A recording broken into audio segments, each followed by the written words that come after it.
ایک صوفی کی زندگی میں عام آدمی کے لیے کیا پیغام ہے؟ آپ اگر اسے سمجھنے اور جاننے کی کوشش کریں، آپ کسی بھی صوفی کی زندگی سے فیض یاب ہو سکتے ہیں۔ اور یقین جانیں، آپ کو اس کے لیے ضروری نہیں کہ آپ کسی دربار پہ جا کے دھاگے باندھیں، منتیں مانگیں۔ الحمدللہ رب العالمین الرحمن الرحیم، اللہم صلی علی محمد وعلی آل محمد۔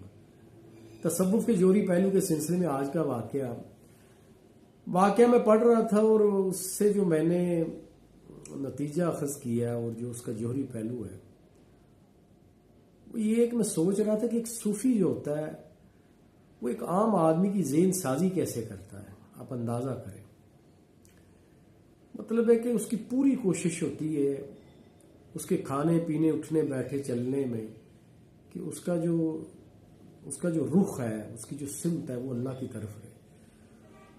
تو اسی سلسلے میں آج کا واقعہ ہے کہ ایک شخص مکمل 3 سال سے مسلسل عبادت اور مجاہدات میں مصروف تھا۔ لوگوں نے دیکھا بڑا نیک آدمی ہے اور فرائض کے ساتھ ساتھ نوافل بڑی باقاعدگی کے ساتھ پڑھتا ہے اور زیادہ تر وقت اس کا مسجد میں گزرتا ہے۔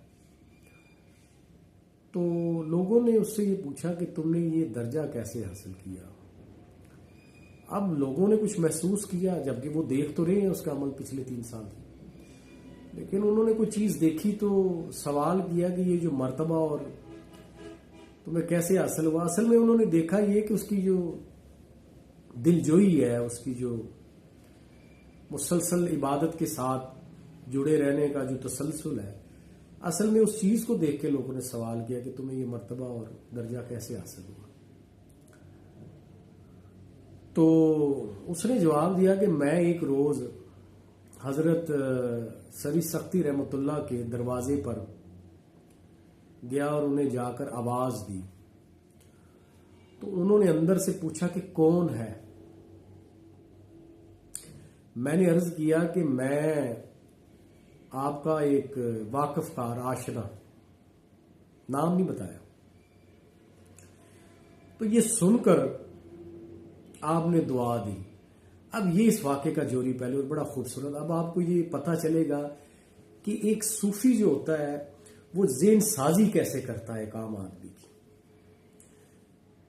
چونکہ وہ خود ان مراحل سے گزر چکا ہوتا ہے۔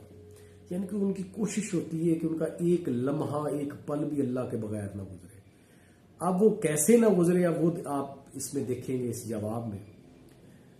تو آپ نے دعا کی کہ اے اللہ، اس کو ایسا بنا دے کہ تیرے سوا کسی اور سے شناسائی نہ رہے۔ اب اندازہ کریں، آپ اس دعا کا اندازہ کریں اور کہ یہ ذہن سازی چیک کریں آپ کہ آواز دینے والے نے کہا کہ میں ایک آپ کا آشنا واقف کار ہوں۔ آپ نے کیسے اسے اپنے آپ سے نکال کر اللہ کے حضور پیش کر دیا۔ آپ نے کہا کہ اللہ، اسے اپنی آشنائی ایسی عطا کر کہ یہ تیرے سوا کسی کا شناسا نہ رہے، تیرے علاوہ کسی کو یہ نہ جانے، کسی کو یہ نہ مانے۔ تو چنانچہ اس دن سے اس نے کہا کہ یہ مجھے مراتب جو ہے یہ ملنا شروع ہو گئے، اور میں اس درجے تک پہنچ گیا کہ جس درجے کے متعلق لوگوں نے اس سے سوال کیا کہ تو اس درجے تک کیسے پہنچا۔ حالانکہ لوگ اس کا عمل دیکھ رہے ہیں، اس کو دیکھ رہے ہیں کہ نماز پڑھ رہا ہے، کہ نیک آدمی ہے، لیکن اس کے باوجود انہوں نے جب یہ سوال کیا کہ تو اس درجے تک کیسے پہنچا، یعنی یہ کون سی ایسی چیز تھی جو لوگوں کو اس میں نظر آئی، وہ تھی ہمہ وقت اللہ کے ساتھ جڑے رہنا، ہر حال میں اٹھتے بیٹھتے، کھاتے پیتے، سوتے جاگتے۔ تو یہی اس واقعے کا جوہری پہلو ہے۔ اور آپ نے دیکھا کہ ایک صوفی جو ہوتا ہے ایک عام آدمی کی کس طرح ذہن سازی کرتا ہے اور کس طرح اس کی سمت جو ہے وہ سیدھی کرتا ہے، اور اس کی کوشش ہوتی ہے کہ اس کا رخ اللہ کی طرف رہے۔ تو اللہ تعالیٰ ہمیں بزرگان دین کا صحیح مقام اور مرتبہ سمجھنے کی توفیق عطا فرمائے اور ہم سب کو مقام شرف عطا فرمائے۔ آمین۔ شکریہ۔